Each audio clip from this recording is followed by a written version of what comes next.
What's up, you guys? Teddy Striker here, and in this video, I want to talk about The Ultimate Fighter and Valentina Shevchenko and Alexa Grasso are gonna have their trilogy, and they're gonna be the coaches for The Ultimate Fighter. And I don't have a problem with this. I think it's all right. I don't mind whoever the coaches are.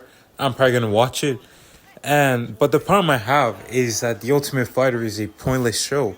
Like, yes, it does build hype for the fights. When there is some drama sometimes. Like, for example, the season with Tito Ortiz and Frank Shamrock, or the season with Michael Bisping and Dan Henderson, and the one with Cody Garbrandt and TJ Dillashaw. Obviously, when there's two people who are going to fight and they don't like each other, it's obviously going to be very exciting. But as of late, most of these fighters that are coaches, they're being respectful.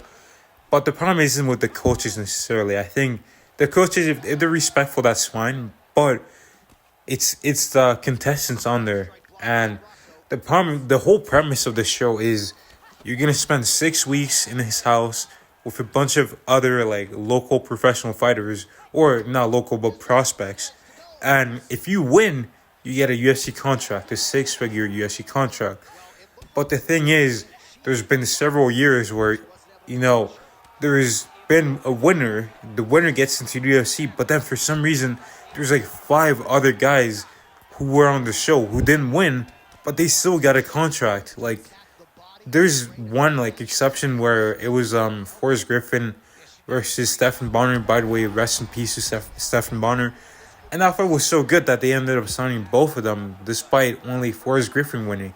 And that's a case where it's fine, because it kind of saved the UFC. They got a bunch of ratings. It was an epic fight and everything. That was fine. But if you have some people like Lennon Quinones, who, he was talking quite a bit on the show last season, and then he just loses it at one point.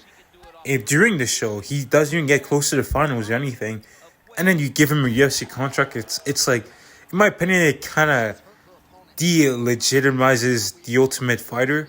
It doesn't make it as special, because if everyone gets in, then what's the point of what's the point of even trying to win?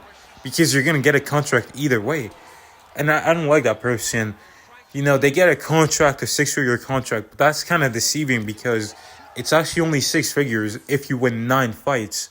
So you basically have to have 3 fights every year for 3 years, and you get a total of $300,000.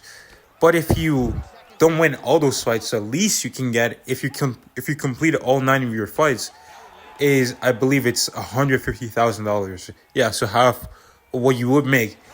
And the thing is, it's not like you're winning $100K every year. You're winning the first year maybe about close to $60K. I'm not exactly sure, but it wasn't all in the span of 1 year. It's over time. But at the end, your official earnings is going to be $300,000 if you win all those fights for 9 fights. So it's still quite a bit. But yeah, the show, in my opinion, I don't like it. And I don't like how, when the contenders lose their fights, they still get to stay in the house and train with the staff and everything. And fair play, you kind of get them that experience, and you get them high level training and everything. But some of these guys, literally, all they do is they cry and they start drinking alcohol on the show, and they're just they don't need to be there, really.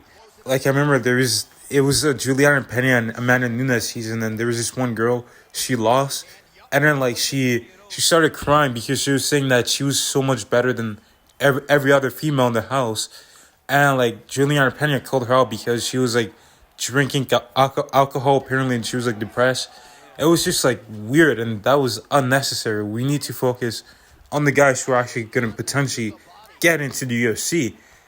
And also, the UFC needs to do a better job of finding really good prospects, because I remember Robert Whittaker, he coached one season, and he talked about how all these guys were lazy, they didn't have any cardio, and it looked like they were just there for just the experience, really. And it's you're trying to be in the UFC, so that should be your main focus.